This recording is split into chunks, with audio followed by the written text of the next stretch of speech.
because I've read sources actually from. Well, you haven't. No, you haven't read any sources. Yeah, I have. I don't think so. Well, I'm able to quote at least one book written by a Qadi of Damascus on jurisprudence. Oh, you've read one Qadi in Damascus? You haven't.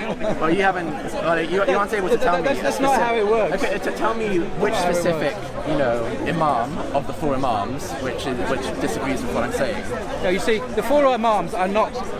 Can you name the four imams? Yeah, Shafi, Hanbali, Maliki, Hanafi.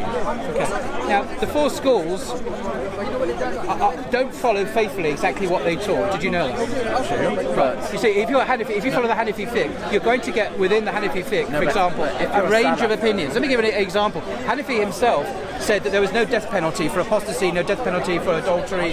The had crimes that they didn't apply for the had crimes. Made that claim before, but I'm not so sure it's true. Well, it is true. I've seen the original. I've actually got the book by Ibn Hanafi himself at home. But his students, Yusuf and others, disagree with him, and so immediately you had the kind of variety of opinion within the Hanafi fiqh, which is what it's like. You have different views, and the Sharia is an incredibly diverse body of law. There isn't like the Muslim view of hardly anything. No, but there is the Salafi view. I was talking about Salafi, remember? Especially when you mentioned the four imams. Yeah, and so they're from the Tabi'in and the Tabi'in. So those are the Salaf. Their students or later generations aren't part of the Salaf. If you are a Salafi who genuinely believes that the form of Islam practiced by the Salaf is the purest and best form of Islam, then you don't care as much what their students say. That's the Sunni position. That's the Sunni position. Well, like Salafs in particular, emphasize. Well, they emphasize it, but that is the Sunni position. Okay. Well, if you want me to, that's the position of the four madhabs. Okay, so it's not particular to the Salafi. All Muslims, Sunni Muslims, believe that. Obviously, Shia don't. They believe in Ali, etc. So, coming back to this point, there is a diversity of opinion. If you're looking at the behaviour of the Sahabah during their lifetime, when they went to war with the Persians and they went to war with the Byzantines, they didn't initiate unprovoked attack on these two empires. There'd already been during Muhammad's time causes for war that were threatening the Muslims in the first place. For example, during Muhammad's time, he'd sent an ambassador to the Persian king. I forget his name, and the king was actually murdered by the Persians. And this was seen as an act of war. And also the Byzantines had threatened, or perceived to have threatened, the Ummah as well in Arabia. And so there already were skirmishes. Muhammad actually took an army all the way up to the frontier because they were expected that the Roman Empire was there to attack them. So already there were skirmishes. These were empires that were seen as a direct existential threat to the Muslims. And when they did fight back and they actually successfully defeated those two empires, they never forced anyone to accept Islam. No one was forced to become a Muslim, not a single soul. What they did do, wonderfully, is that they freed the Christians who were being persecuted by their Byzantine overlords. Remember, the Byzantines were Catholics, if you like, in our terms, and the ordinary people were Orthodox, like modern Orthodox Christians. They're like Copts and Orthodox, who were being oppressed by the Roman Christians, the Byzantines. And they were freed now because of the Muslims to actually practice their faith without persecution. The Jews who were about to be exterminated in the Iberian Peninsula, what we call Spain, were freed. The Judaism survived because of Islam. And there's a wonderful paper written by a Jewish professor, historian in America, who specialised in that. It said, Islam saved Jewry. That's the title of the essay. You can get it on the internet. So in fact, the net effect of the Arab conquests at the time of the Sahaba was liberation and God's justice, and that also that the word of Islam could spread, because it was not allowed to spread because of these empires. So all in all, it was a blooming good thing. It happened, and it led to the most marvellous civilization that blossomed after that time, of science, of culture, of technology, of learning. It was we in the West, in Europe, in the Dark Ages, the Islamic Empire was the centre of civilization in the world. And this is a direct consequence of the presence of Islam in those countries. And places like Egypt, most of the population weren't Muslim, and they were allowed to continue to be non-Muslim. No one forced them to convert. the thing about Islam spread by the sword is a myth, a historical myth. So, well, I certainly is, according to the historians, but whether it be at London University and so on. Okay. So Muslims were not... I haven't wanted to interrupt you, but you've said so many things that are totally false, because like you've given the impression that every single kind of invasion done by Muslims in the Salaf generations, under the Rashidun Caliphate was defensive, but that's clearly not true. Like, so one example would be the Kingdom of Makuria, south of Egypt in Nubia.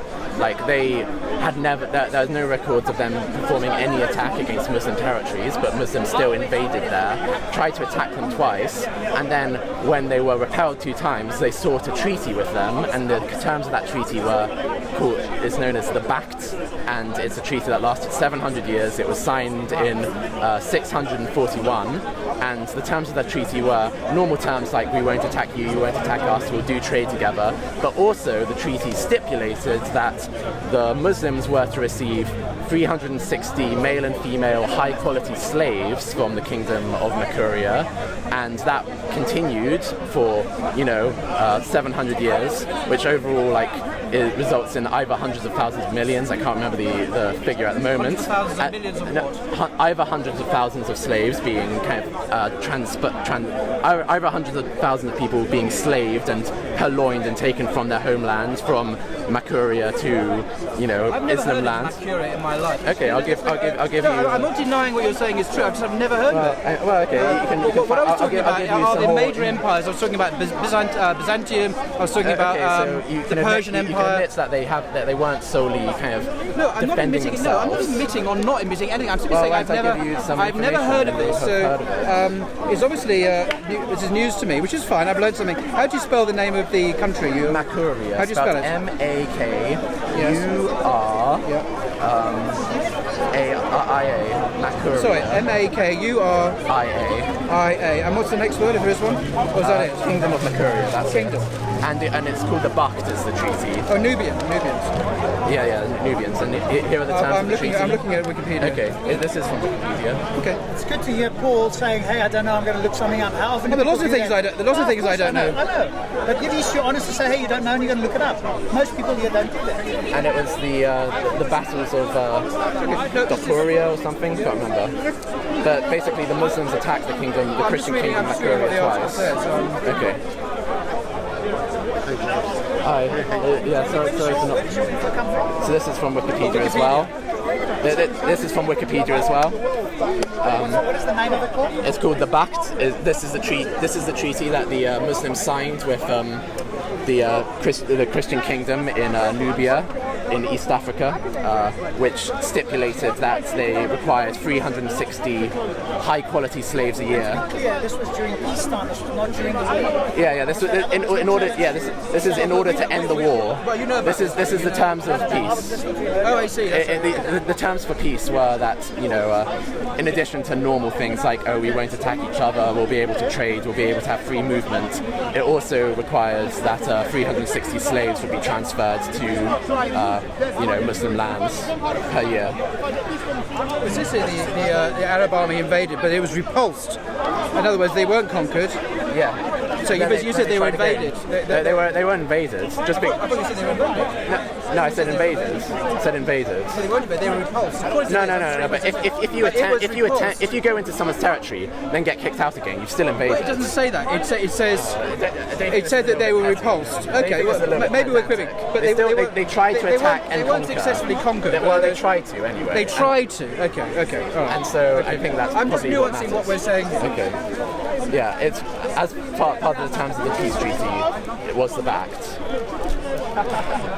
And so if you honestly accept, if you truly have this, I'm just reading up. Yeah. But the consequence of this is that if you truly believe that the Islam of the so-called rightly guided caliphs and the Islam of the Salaf is the best and most ideal example to follow, then you wouldn't be able to condemn this flagrant act of aggression. No, so you're making assumptions that it was a flagrant act. I mean, it was. Okay, but that's your view. I've not come across it before. I'm just beginning to learn. There's a whole bunch of texts here.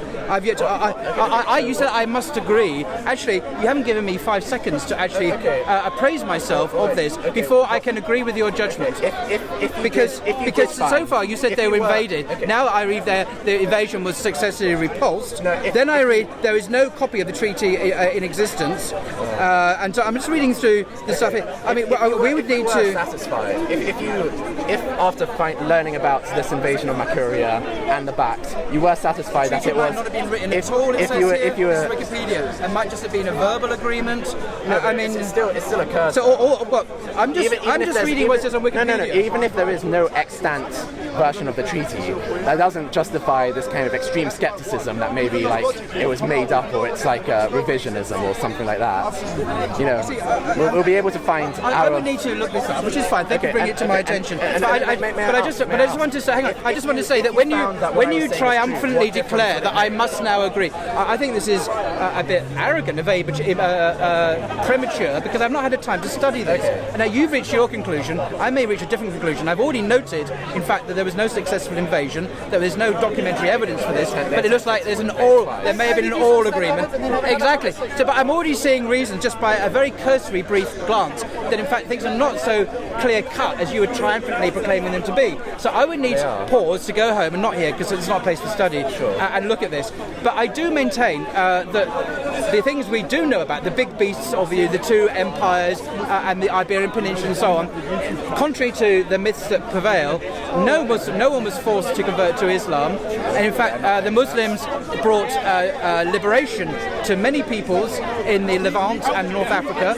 And this was the bed from that foundation from which a great civilization, which is much more advanced than anything in Europe for 1,000 years, and Europe, and it actually triggered the Renaissance in Europe. It fed directly into the Renaissance in learning, because obviously the Islamic learning fed into the rebirth of knowledge in Europe. So it directly had an impact on European civilization as well, as we know from the scientific manuals that were used. Does this mean that we can't criticise the conduct of the Salaf and the Sahabah and the four Imams? I'm simply saying that the negative seems a little bit. The negative angle you have is it's more likely that we're doing very positive human achievements. I don't think the Salaf were anything like you say, bloodthirsty aggressors, whatever you claim. I'd really love an authoritative source which states that, contrary to my book of Islamic jurisprudence. You're looking at just one book. Is that the No, I've done like googling into other books of jurisprudence. Yeah, I've read an English translation of the authoritative,